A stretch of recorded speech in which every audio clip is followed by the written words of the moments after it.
So we're in the Air Force. You graduate from being, I guess, a handler, and then you get stationed someplace. Correct. So take us down that path. What was it like from? Well, tell me about the first dog you got assigned. Well, the first I was at Tyndall Air Force Base. I had a dog named Marco. He was my very first dog. And I'd also like to, when I got out of the handler school, I was one of the last classes to graduate straight from the academy. They call that pipeline. They called it Okay. pipeline. Basically, you pipeline right out of the academy into canine academy. Okay. And after that, you had to have 3 years of experience. So I immediately, within a year, I found myself being or a year and a half to 2 years, being one of the most experienced but lowest ranking person because of the shift of the career field. That makes sense. So, and I didn't really realize it at first, but, starting off, I got really attached to my dog. I was single, the beach was in walking distance. If I was off, we'd go to the beach. It'd be a private beach. We'd run the beach. He'd hang out with me, with my friends and stuff like that. And then one day they just, hey, turn in your dog. And in 2 weeks, you're going to start with another dog. And it's over, just like that. So at that point, it broke my heart. And I still had a passion to work with dogs, but it's just that emotion. I had to kind of back off a little bit and kind of think it is, we're professionals in this, and we're going to kind of do our thing, but, we're not going to get too deep because in 6 months, 8 months, we could break up and be on another dog. Right. And then you got to learn how that dog works, and he has to learn how your timing is. So that was my first experience with going to my first base, and I think I had 2 or 3 dogs there. So what were your main roles when you got assigned to that base with the canines? Well, as soon as I got there, they had I was on a bomb dog, Marco. It's weird because how they do it is when they surrender, but when they give a dog to a new handler, they spend about 2 weeks that dog stays in the kennel. So all they do is they spray it out and feed it. They don't take it out. Why is that? To make that separation happen? Yes. So it might be a week and a half, but to 2 weeks, somewhere in that timeline. So when the new person comes in and I put that leash on him and I take him outside to walk, he's like, I love you. Yeah.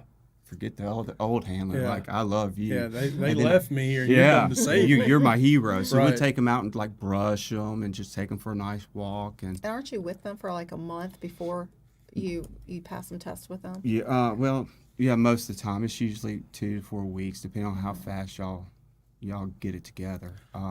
So from a training aspect or an everyday working, so you're going to have a bond with this dog, but you've learned that dog is a tool, or it's a partner for now. It's not partner forever, maybe.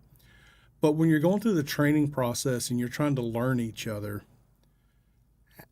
I would assume that at least with the Air Force, all the training is going to be consistent. It's everything's SOP. We're doing it like this every single time, but the results are not always going to be like that.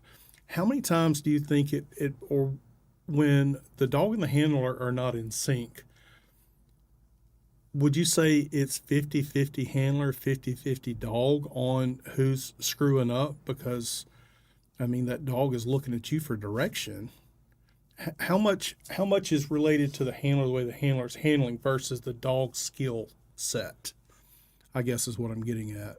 Off the cuff, I would say a majority of it's all the handler, because the dog is just the dog already knows. Yeah, he's just receiving whatever you're passing down, and what your body movement and what you're doing. So it's all you. It's just like if a dog pees in your house, it's not the dog's fault. It's your fault, And that's one of the things you guys taught me, like right off the bat. Even in the when we did what do you call that? Y'all did an assessment before we dropped the dog off. Consultation. Yeah, so we did a consultation. And oh my word, you changed my life overnight, because we were going through the whole potty training thing, and I'm cleaning up pee and poop like it ain't nobody's business, and I thought I'm doing the right thing. And you guys just told me, said, look, it ain't rocket science. What goes in must come out.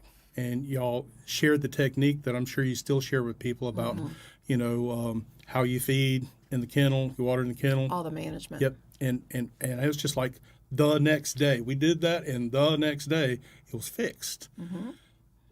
Because you did it. Yeah, You I mean, changed. You I changed, and I don't think people really understand that when it comes to training. A lot of the training is on the handler. It's on the owner of the animal, and that was probably the biggest eye-opening experience in working with you guys. Is you guys took the time to train me, and it wasn't much. It was some conversation, and I had no idea how much of an impact me changing just small, simple things would have such a huge impact on how that dog responds. So it just really blew my mind, even though for you guys, like, well, it's a no-brainer, but for me, it was like eye-opening experience. I've been going through all of this many rolls of paper towels, and I'm getting upset at the kids. The kids ain't doing what they're supposed to be, and dogs peeing everywhere. And just one little simple thing of training the owner got the dog to give you the reaction that you're looking for.